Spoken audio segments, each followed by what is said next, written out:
Every age has its own peculiar scenes, and sporting events are no exception. But motorsport is a unique blend of sight and sound, so much so that a silent film of a motor racing event arouses interest in a rather academic way, whereas noise, with its symbolism of power, by itself invokes the strongest emotions. There are few living today who can recall the throaty rumble of the cars before World War I, but many had the opportunity of hearing again the bellowing blasts of sound made by the pre-World War II giants, when Mercedes-Benz brought their 1937 and 1939 Grand Prix cars for demonstration at Oulton Park in 1958. Listen for a moment to the 5.66-litre of 1937 as it claws its way up the RPM range to an all-time record of 646 brake horsepower at 5,800 RPM.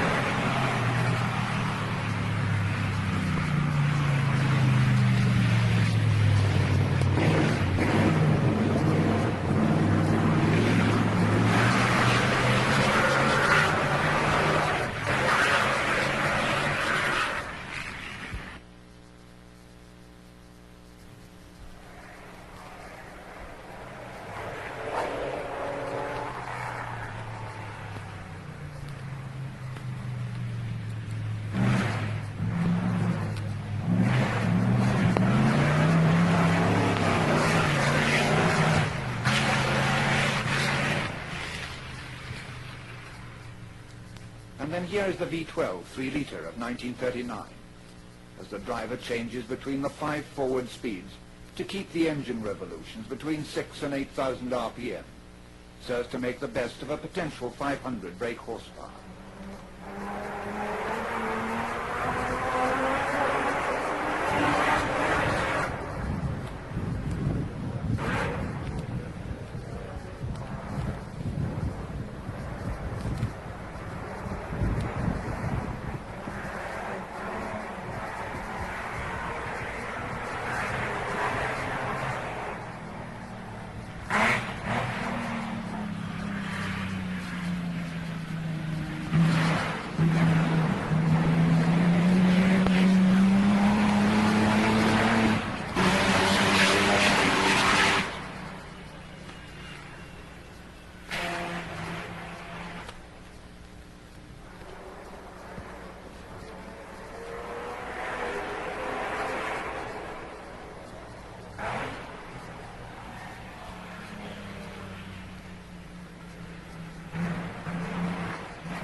For the first 3 seasons of post-war racing, 1.5-litre cars dominated the scene, and Alfa Romeo combined 8 cylinders and high-pressure supercharge to give a really distinctive note, as you can hear now amongst a group of other cars.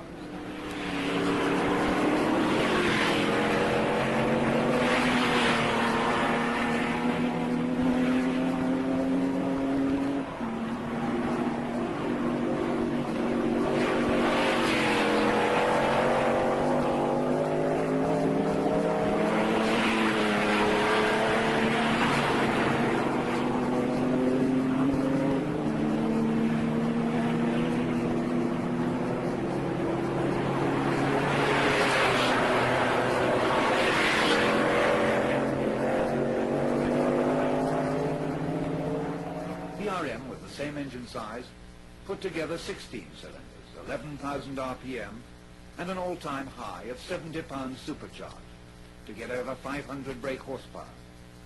And this was a combination sonically rivaling, if with a rather hysteric style, even the 1939 cars, to live in the memory like this.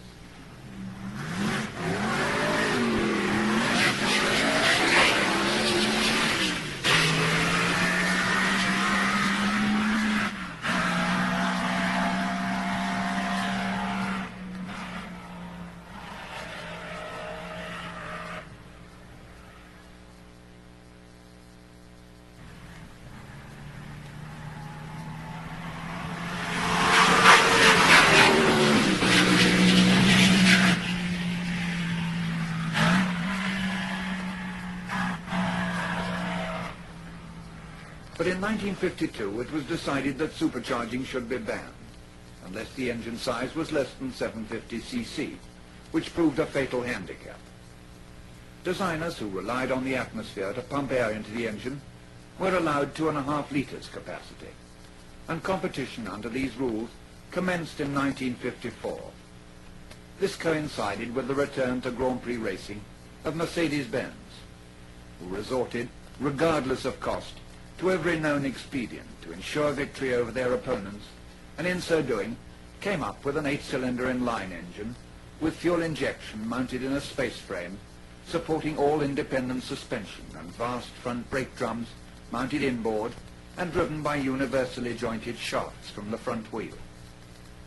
Even Unter Turkheim and Uhlenhaut could not put such a team into racing without some teething troubles, and the Italian primitives, Ferrari with their 4-cylinder and Maserati with their 6s, were not without their successes.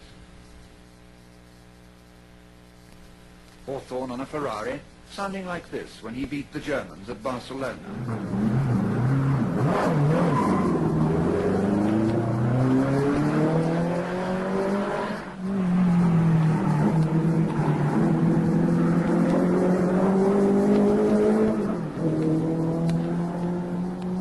Moss on the Maserati delighted the Italians on their home ground at Monza as he pushed his way into the lead before retiring within sight of victory.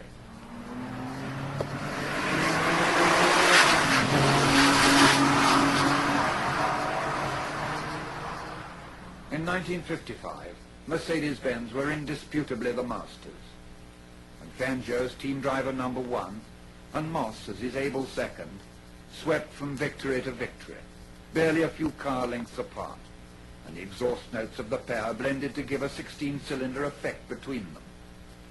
Their formation was particularly tight at Aintree, when Stirling Moss beat Fangio to win the British Grand Prix, the first time a British driver had done so.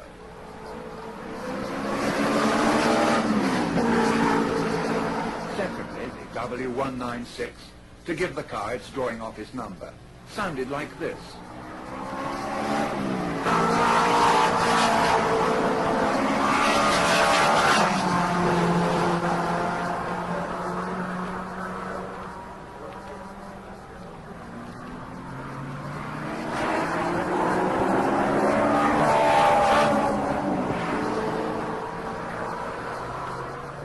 The 8 cylinders coupled with the high RPM, making a distinct contrast in note with the 4-cylinder Van Wall, running for the first time up to the full limit of 2.5 litres. Or the Connaught, which right at the end of the year staggered the racing world by winning the Syracuse Grand Prix, the first win by a British car in a major event since Seagrave's victory in 1923 at Tours.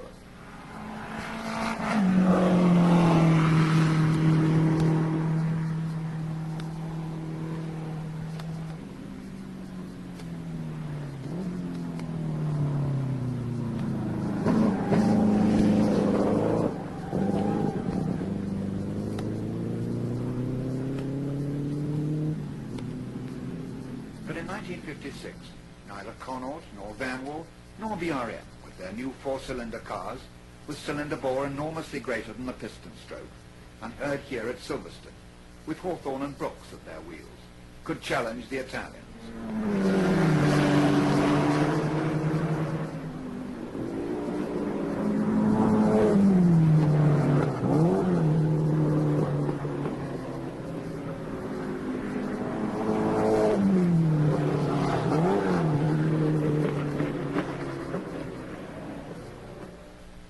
Ferrari took over the V8 cars, with which Lancia had been somewhat unsuccessful in 1954 and 1955, and aided by their traditional expertise and the driving ability of Fangio, changed them into the fastest cars of the year, as they delighted their supporters with a noise like this.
Mercedes-Benz, having won the World Championship for 2 years running, retired before making it a hat-trick.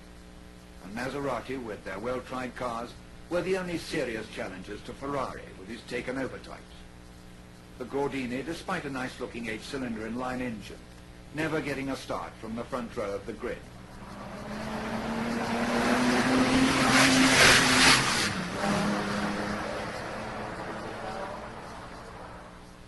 At the end of the year, it vanished from the scene. But Maserati raised the cylinder stakes even higher, with a somewhat abortive V12, which, like the BRM of an earlier day, combined a lot of power with not enough torque, and was really too difficult to drive for this reason. Nevertheless, it made a splendid sound.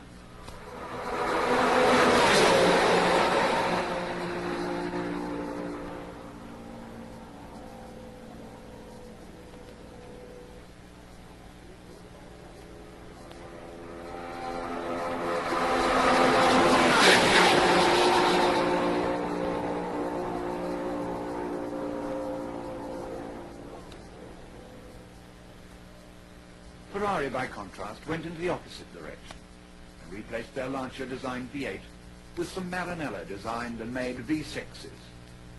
A configuration unique in the racing world, giving a really distinctive exhaust note. And here it is.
Despite their failure with the V12, Maserati were far from a spent force.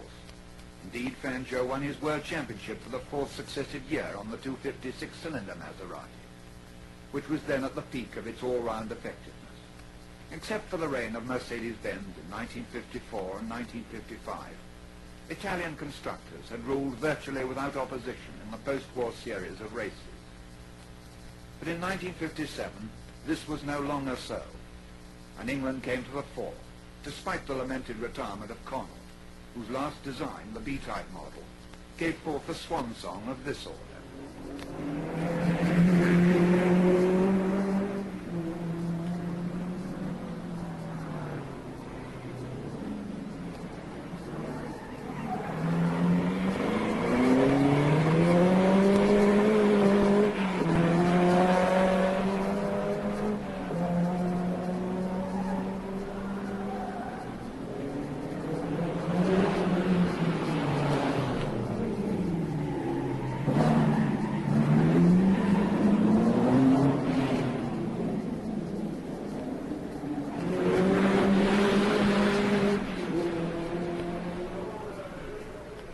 Despite the disappearance of the Connaught, the continued teething troubles of the BRM, and the inability of Cooper seriously to compete with single camshaft engines limited to 1.9 litres capacity, the British industry took a tremendous step forward with the 4-cylinder Vanwall, sponsored by Tony Vandervelde and developed with blood and tears by a small team of devoted engineers. They were the fastest cars in the opening meeting of the year at Syracuse, finished second to Fangio's Maserati at Monaco, and were victorious on July 20th in the European Grand Prix held at Aintree. Moss used 2 cars to win, but when he did, thereby redeeming the promise shown previously at Reims, where, for many laps, Lewis Evans led the field to the amazement of the spectators in the Grand Prix of the Automobile Club of France. And then, after a rather poor display on the Nürburgring, the Vanwall, with Moss up, beat Fangio by sheer pace at Pescara and on the Monza circuit. So the year ended with Van der Velde acknowledged as the owner of the fastest Grand Prix car in the world. And the year ended also in the retirement of Fangio as world champion in his 46th, 47th, 48th, 49th and his 50th year, and acknowledged as unbeatable given similarity of cars.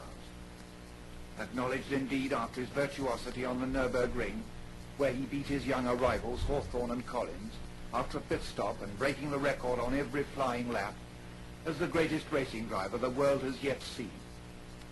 Earlier in the year at Monaco, he had threaded his way past the pile-up in which Moss, Collins and Hawthorne were embroiled, and shown his sympathetic mastery over his mount as it lapped the tiny town circuit, with exhaust reverberating against the houses, walls and tunnels, like this.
In 1958, a British driver, Mike Hawthorne, was acclaimed world champion for the first time, and it was a British car, the Van Wall again, which was clearly the fastest in the world. Hawthorne reached his success as a member of the Ferrari team, driving the V6 car named the Dino, after Ferrari's son, who died at the age of 26. And by now the chassis also was an original product, at once smaller and lighter than the Lancia designs which had preceded it. Constant detail changes were made on these cars with the air intake, the carburetors, and with the exhaust system. And during this year, the typical note was recorded in the British Grand Prix at Silverstone, where Peter Collins led from the line to the checkered flag in the last race before his untimely death in the Grand Prix of Germany.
Were outclassed, but they had won twice earlier, at Zandvoort and on the very fast circuit at Spa, with this clamorous accompaniment.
successful subsequently in 4 successive races in Germany, Portugal, Italy and Algeria, so that out of the 8 Grandes Épreuves of 1958, they were headed only twice.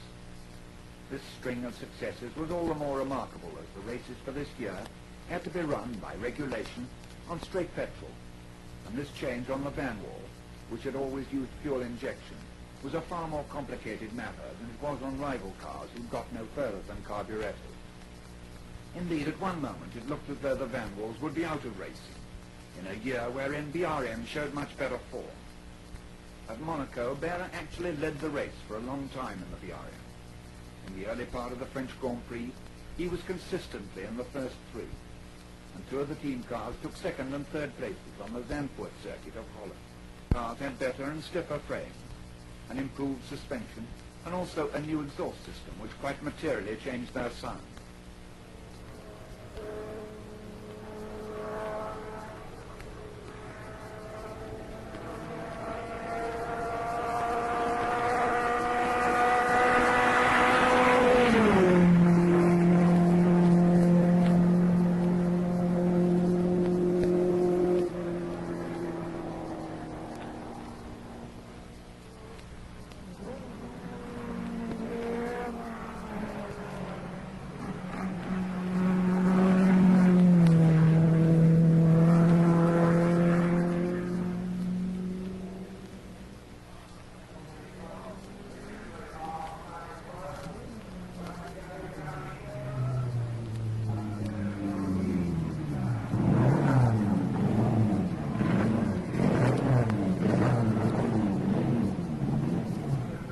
But Coopers were the real surprise, as they still had to make do with an engine which gave away 10% in engine capacity.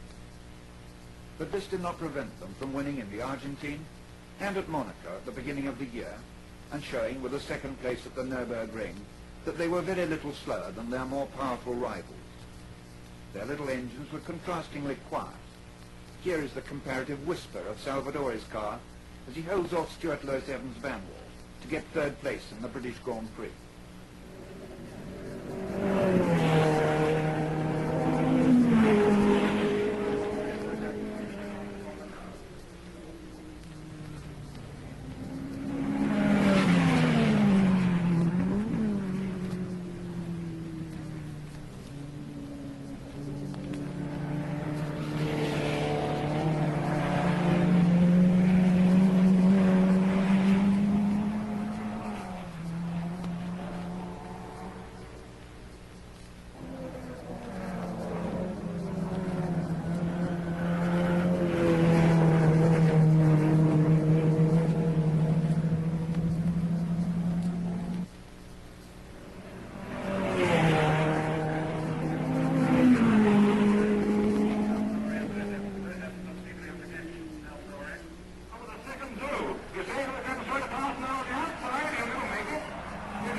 Even when, in 1959, they obtained from Coventry Climax power units with full 2.5-litre capacity, they were quiet as racing cars go. But if they did good by stealth, good they certainly did, being beaten but twice in the 1959 season by the more sophisticated Ferraris with 4 overhead camshafts, who were able to deploy their superiority and sheer maximum speed on the banked Arvis track and on the somewhat artificial road circuit at Reims. The Ferrari at full chat is an impressive sight.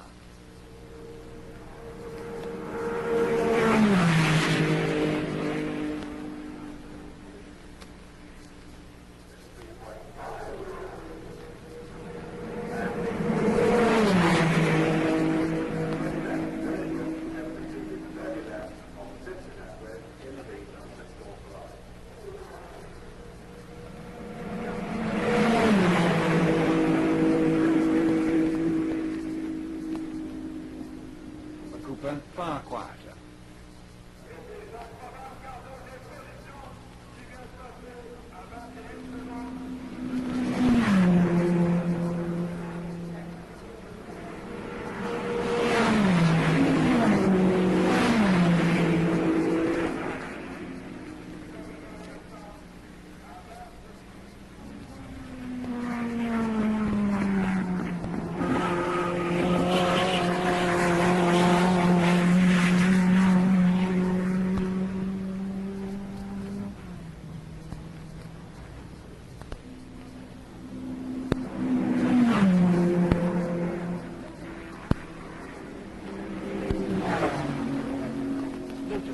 same engine from Coventry Climax as the Cooper, but being placed ahead of the driver, it has a different shape of exhaust system and a longer tailpipe, and makes therefore a noticeably different noise.